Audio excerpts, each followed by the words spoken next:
Hello ଭାଇ ନମସ୍କାର ଜୟ ଜଗନ୍ନାଥ। ଆଶା କରୁଛି ଆପଣମାନେ ବହୁତ ଭଲରେ ଥିବେ। ମୁଁ ବି ବହୁତ ଭଲରେ ଅଛି। ଫାଇନାଲି ଦେଖିପାରୁଥିବେ କେତେ ଗରମ ବି ହେଉଛି, ବହୁତ ଗରମ ହେଉଛି। ଏବେ ଗୋଟେ ଏଡ଼ିଟିଂ କାମ ସରିଲା ତ ଫାଇନାଲି ଜାଣିଥିବେ ଶିବ ପୂଜା କ୍ରିଏସନରେ ଟିକେ ବହୁତ ଅସୁବିଧା ଚାଲିଛି, କାହିଁକିନା ଟିକେ କଠିନ ପରିଶ୍ରମ ନ କଲେ କେବେ ସଫଳତା ମିଳେନି।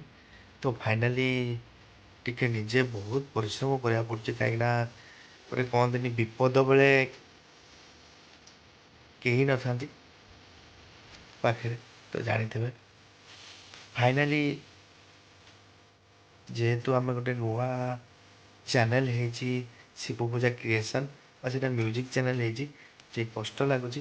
କାହିଁକିନା ଯେହେତୁ ଶିବ ପୂଜା ବ୍ଲଗ୍ରେ ସବୁଯାକ ଗୀତ ଅପଲୋଡ଼ ହେଇଥିଲା, ତ ଫାଇନାଲି ସେ ସବୁଯାକ ଗୀତ ଆସ୍ତେ ଆସ୍ତେ ଶିବ ପୂଜା ମ୍ୟୁଜିକ୍ରେ ଯାଉଛି ବା କ୍ରିଏସନ୍ରେ। ଟିକେ ପରିଶ୍ରମ, ବହୁତ ପରିଶ୍ରମ କରିବାକୁ ପଡ଼ୁଛି, କାହିଁକିନା ସକାଳୁ ରାତି ଯାଏ ୱାର୍କ କଲା ବେଳକୁ ବହୁତ କଷ୍ଟ ହେଉଛି।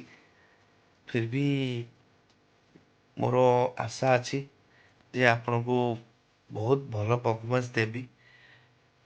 ତାପରେ ଆପଣମାନଙ୍କ ଆଶୀର୍ବାଦ, ଆପଣମାନଙ୍କ ଭଲ ପାଇବା ଆସିଲେ ତ ନିଶ୍ଚୟ ଚ୍ୟାନେଲ୍ ଗ୍ରୋ କରିବ। ତ ଫାଇନାଲି ମୁଁ ତ କର୍ମ କରିଚାଲିଛି, ଫଳ ଦେବା ଲୋକ ଆପଣ। ତ ଫାଇନାଲି ଯେହେତୁ ନୂଆ ଚ୍ୟାନେଲ୍ ଶିବ ପୂଜା କ୍ରିଏସନ୍ ବା ଶିବ ପୂଜା ବ୍ଲଗ୍ ବି ହଉ, ଯେହେତୁ ଲୋକଲୋଚନକୁ ଆସିନାହିଁ, ଆପଣ ବି ଜାଣିଥିବେ ଦୁଇଟା ଗୀତ ହିଁ ରିଲିଜ୍ ହେଇଛି। ନେକ୍ସଟ ଗୀତ ଆସୁଛି ଜଗନ୍ନାଥଙ୍କ ଗୀତ।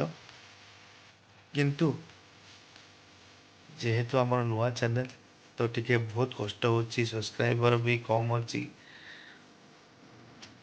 ତ ଲୋକମାନେ ସମସ୍ତେ ଜାଣିନାହାନ୍ତି ଏ ଚ୍ୟାନେଲ୍କୁ, ତ ଟିକେ କଷ୍ଟ ହେଉଛି, ପରିଶ୍ରମ କରିବାକୁ ପଡ଼ୁଛି। ତ ଆପଣମାନଙ୍କର ଆଶୀର୍ବାଦ ହେଲେ ଏ ଚ୍ୟାନେଲ୍ ଦୁଇଟା ଆଗକୁ ଯିବ। ଆପଣମାନଙ୍କୁ ଭଲ ପାଇବା ଦରକାର, ଆପଣମାନଙ୍କ ଆଶୀର୍ବାଦ ଦରକାର। ତ ମୁଁ 100% ଆପଣଙ୍କୁ ପରଫର୍ମାନ୍ସ ଦେଇ ଚାଲିବି। ଆପଣମାନଙ୍କ ଭଲ ପାଇବା ଆସିଲେ, ଆପଣଙ୍କୁ ଏ ଭିଜୁଆଲ୍ ସବୁ ଭଲ ଲାଗିଲେ ତ ନିଶ୍ଚୟ ସପୋର୍ଟ କରିବେ। ତ ଜାଣିଥିବେ ୟୁଟ୍ୟୁବରେ କଠିନ ପରିଶ୍ରମ ନ କଲେ କେବେ କେହି ଆଗକୁ ଯାଇପାରନ୍ତି ନା ଯିବେନି। ତ ଫାଇନାଲି ବହୁତ ପରିଶ୍ରମ ଚାଲିଛି, ତ ସଫଳତା ଆପଣଙ୍କ ହାତରେ।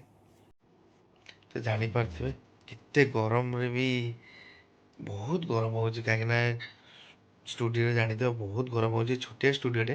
ତ ଫାଇନାଲି ଦେଖିପାରୁଥିବେ ତ ମୋ ଷ୍ଟୁଡ଼ିଓରେ କମ୍ ସେ କମ୍ ଘଣ୍ଟେ ଦେଢ଼ ଘଣ୍ଟା ହେଲେ କାମ କଲାଣି। ମାନେ ଆଉଟସାଇଡ଼୍ କାମ ସାରି ଏବେ ୟୁଟ୍ୟୁବ୍ କାମ କମ୍ପ୍ଲିଟ୍ କଲି।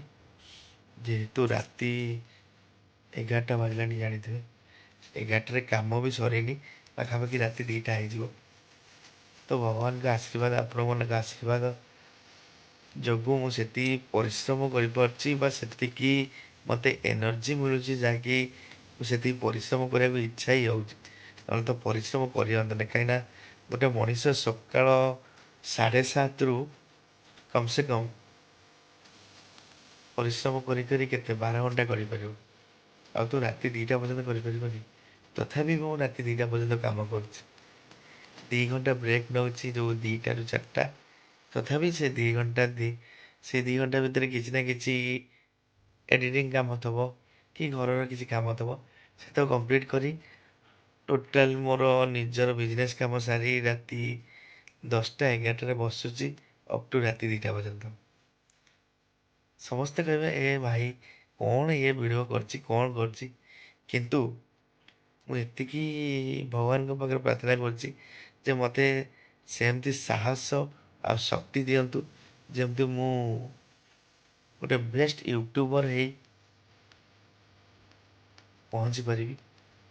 ବି ଲୋକ ଜାଣିବେ ନା ଶିବ ପୂଜା କ୍ରିଏସନ୍ ଗୋଟେ ଭଲ ଚ୍ୟାନେଲ୍, କିଛି ଶିଖିବାକୁ ମିଳୁଛି, କିଛି ଦେଖିବାକୁ ମିଳୁଛି। ସେ ଯେପର୍ଯ୍ୟନ୍ତ ଏଇ କଥାଟା ମୁଁ ଆପଣମାନଙ୍କ ଠାରୁ ନ ଶୁଣିଦେବି, କେବେ ବି ମୁଁ ମୋ ପରିଶ୍ରମ କେବେ ବି ବନ୍ଦ ହବନି। କଠିନ ପରିଶ୍ରମ କରିବି, ସଫଳତା ଆପଣଙ୍କ ହାତରେ। ମୁଁ କିନ୍ତୁ କର୍ମ କରିଚାଲିବି, ଫଳ ଆପଣଙ୍କ ହାତରେ। ତ ଏତିକି କହୁଛି, ଆପଣ ସେତିକି ମୋତେ ଭଲ ପାଇବା ଦିଅନ୍ତୁ। ଆଉ ଆମ ଚ୍ୟାନେଲକୁ ଶିବ ପୂଜା କ୍ରିଏସନ୍ ଆଉ ଶିବ ପୂଜା ବ୍ଲଗକୁ ସପୋର୍ଟ କରନ୍ତୁ, ବହୁ ସଂଖ୍ୟାରେ ସପୋର୍ଟ କରନ୍ତୁ, ଯାହାକି ଆମେ ଗୋଟେ ଭଲ କ୍ରିଏଟର୍ ହେଇପାରିବୁ ବା ଭଲ ଗୋଟେ ଚ୍ୟାନେଲ୍ ହେଇପାରିବୁ, ଯାହାକି ଆମକୁ ଖୁସି ଲାଗିବ। ଯାହା ହଉ ଆମ ମନୋବଳ ବି ଦୃଢ଼ ରହିବ, ନା ଆମେ କାମ କରିଛୁ, ସଫଳତା ଆମକୁ ମିଳୁଛି। ତ ଜାଣିଥିବେ, ସଫଳତା ଆପଣଙ୍କ ହାତରେ। ମୁଁ କିନ୍ତୁ କର୍ମ କରିଚାଲିବି, ତ ସଫଳତା ଆପଣଙ୍କ ହାତରେ। ଜୟ ଜଗନ୍ନାଥ, ଲଭ୍ ୟୁ ଅଲ୍। କିନ୍ତୁ ଆପଣଙ୍କୁ ଲାଷ୍ଟ ଥର ପାଇଁ କହୁଛି, ରିକ୍ୱେଷ୍ଟ କରୁଛି, ଯେମିତି ଆପଣ ଜମା ବି ଭୁଲିବେନି ଶିବ ପୂଜା କ୍ରିଏସନ୍ ଆଉ ଶିବ ପୂଜା ବ୍ଲଗ ଚ୍ୟାନେଲକୁ ଢେର ସାରା ସପୋର୍ଟ କରିବେ। Love you all. ଜୟ ଜଗନ୍ନାଥ।